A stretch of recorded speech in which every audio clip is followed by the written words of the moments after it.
Ambon dikenal sebagai salah satu daerah dengan potensi lobster laut yang cukup tinggi. Namun seiring waktu jumlah lobster semakin langka. Di alam, tingkat kelangsungan hidup benih-benih lobster sangat rendah, kurang dari 0,2%. Itu artinya, dari 1.000 ekor, hanya 2 yang berhasil tumbuh dewasa. Kondisi ini menjadi ancaman bagi ketahanan perikanan budidaya dan ekonomi pesisir. Ekosistem laut makin rentan, dan ketergantungan pada hasil tangkap terus meningkat. Untuk menjawab persoalan ini, BPPT Ambon menghadirkan inovasi Actes Aquaculture Tracing System. Sistem budidaya berbentuk terasering ini mampu meningkatkan tingkat kelangsungan hidup benih lobster dari hanya 0,2% hingga lebih dari 70%. Perkenalkan, saya Abu Bakar, Kepala Balai Pelatihan dan Penyuluhan Perikanan Ambon.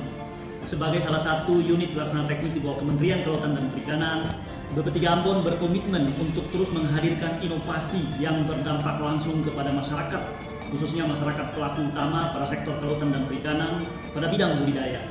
Pada kesempatan yang berbahagia ini, BP3 Ambon kembali mengusulkan sebuah inovasi pada kompetisi pelayanan publik tahun 2025, yaitu teknologi Actes atau Aquaculture Tracing System.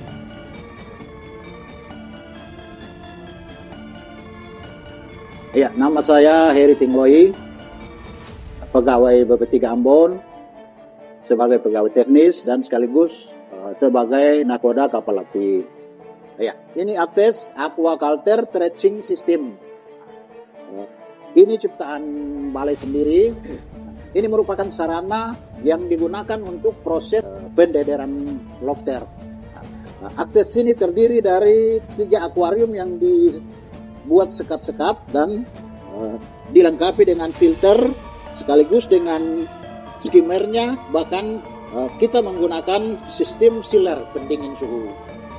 Nah, dalam proses ini kita melakukan proses sirkulasi ini dalam waktu 1,5 sampai 2 bulan. Itu masih dalam fase pendederan. Fase pendederan setelah benih datang dari nelayan, langsung saya aklimatisasi sekitar 1 hari. Setelah itu benihnya dibawa ke pendederan. Masing-masing kotak ini satu Actes ini terdiri dari beberapa kotak ini. Tujuan pembuatan sekat-sekat ini untuk menghindari sifat kanibalisme daripada lobster itu sendiri. Nah, sehingga satu sekat, satu ruangan ini saya coba memberikan satu ruangan dengan 2 ekor BBL tadi. Pemberian makan pagi dan pemberian makan sore. Berlangsung sekitar 2 bulan. Setelah 2 bulan dia udah mencapai 3 sampai 5 gram. Setelah 3 sampai 5 gram, kita pindahkan ke tahap selanjutnya adalah proses penggelondongan. Nah, proses penggelondongan sistemnya tetap sama seperti ini, sirkulasi menggunakan skimmer juga, tapi menggunakan wadah yang cukup besar. Setiap tahunnya, lebih dari 100 juta benih-benih lobster diselundupkan keluar dari Indonesia. Namun kini, keberadaan lobster di alam terus menurun. Penangkapan yang masif, tanpa kontrol, dan tanpa budidaya berkelanjutan, membawa kita ke ambang overeksploitasi. Bayangkan, jika hanya 1% saja, yaitu 1 juta ekor benih itu kita budidayakan sendiri di negeri ini.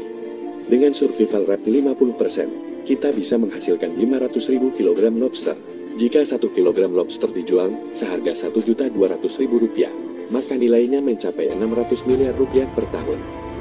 Inovasi ini lahir dari permasalahan nyata yang ada di lapangan, di mana kelangsungan benih-benih lobster untuk hidup di alam sangatlah rendah, sementara potensi ekonomi yang begitu besar.